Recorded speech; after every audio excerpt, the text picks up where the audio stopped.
Good morning.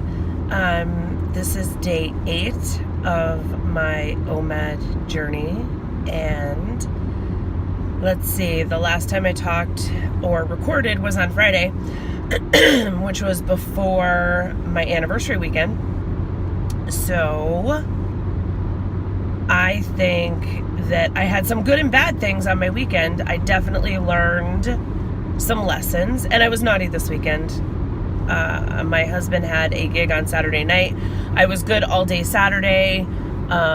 Even into his gig, I closed my fasting window, and on the way home from his gig, he wanted a snack because he was hungry, and I wound up joining him, which is not ideal, and it's one of the lessons I learned that I'll talk about in a minute. So then Saturday was our anniversary, and I decided, because he just went along with it, that it was a feast day for us. I didn't want to put any limitations. I didn't want to feel as though I was being dragged. Or that I was not being dragged, but that I was forcing myself to commit to a fast that I really wanted to just enjoy with my husband. We only have our anniversary once a year, so we enjoyed the day and had a really good day, and I ate probably way too much.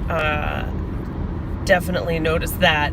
And so today I've got my coffee and it's back to back. I think I may try, I'll let you know on Wednesday what happens, so stay tuned, but I'm going to try and fast until Tuesday at dinner.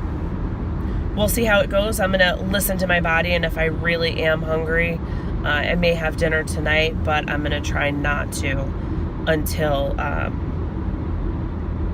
Wednesday at dinner. So, what I learned, there is a difference on the scale when you feast, even if it's just for one day. Sorry, I know the sun is a little bit bright, but it's rising in the east. And,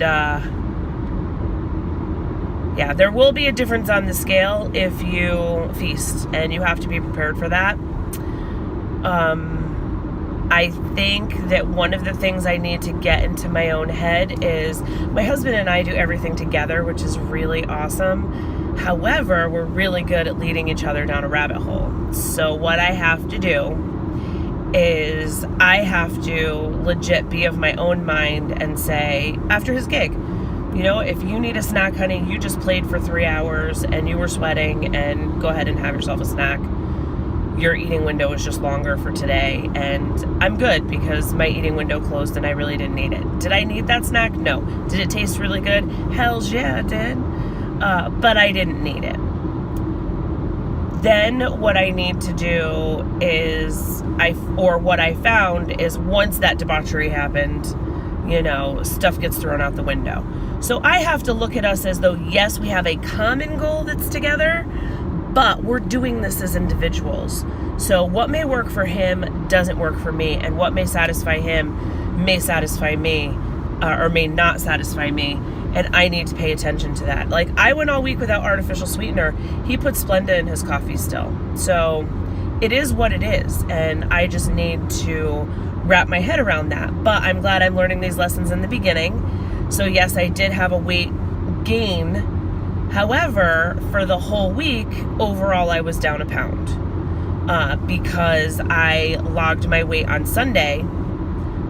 Well, today is my weigh-in day, but my 7-week running average was actually down a pound. But then, boop, I went up this week, so I'm virtually going to be losing the same pounds this week that I did last week, which is unfortunate, but that is a lesson learned. So I already told my husband I don't anticipate any feast days between now and Thanksgiving. We have a brunch that we're going to be going to, I believe, in not this coming weekend, but next weekend.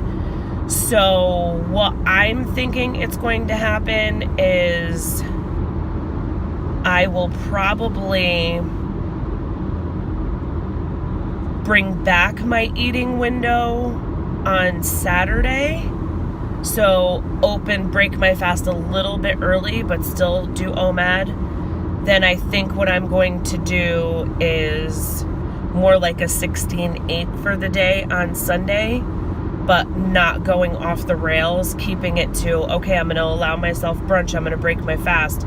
For me, I may try to still keep that as a snack and not really have a whole meal, but have some coffee, maybe, just pick at a couple of little things and make that my snack, make a later lunch my dinner, and then close my window. So I think that's what I'm going to happen. But then again, you'll have to wait and see what happens. That's in 2 weeks. Yeah. Today is day number 8. Right back to business.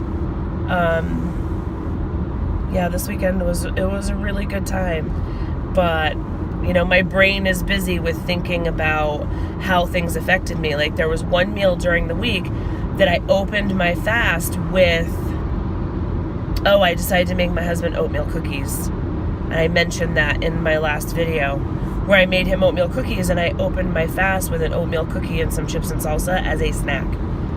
And I got, maybe it's, when you get that rush of sugar, it wasn't a jittery feeling, but I was kind of nauseated, but kind of jittery, but there was a lot of kind of feelings in there.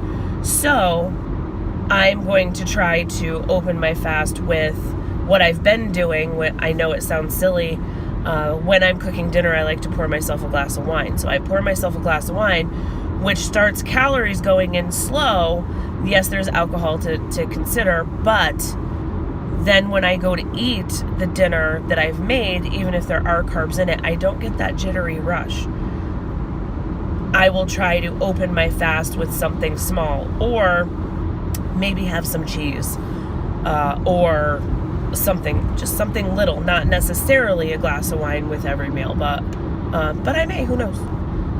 That is what's working for me. I did reflect a little bit on the strictness of some other people that do OMAD and having an absolute clean fast versus a fast that makes me happy. All last week, I lost weight and I still put cream in my coffee.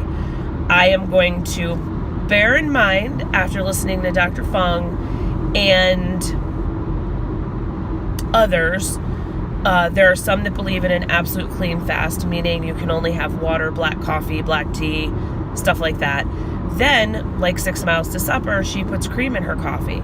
Dr. Fung also says if you're having a hard time with your fast, you can add fat like a bulletproof coffee because it doesn't spike your insulin. And at the end of the day, that is what this is about to me. What it is about to me is not how clean I can make my fast or how perfect I am, because I'm so far from it, it's not even funny. To me, it's making this a lifestyle that I can live with on the long term or for the rest of my life. So if that means on a day like today where I plan on attempting, what will it be? 24, 30, it'll be more than a 36-hour fast. So in between a 36 and 45-hour fast, I think, we'll see. I am going to allow myself bulletproof coffee because it's going to give me a little bit of fat to sustain me on a longer term. And if I need a bulletproof coffee, if I wake up in the morning and my stomach is a little bit growling because maybe I didn't eat enough on my window the night before, even though I was completely satisfied, I may open up with a bulletproof coffee to help me get through my day. So to me, like 6 pounds to supper, this is about something that I can live with for me.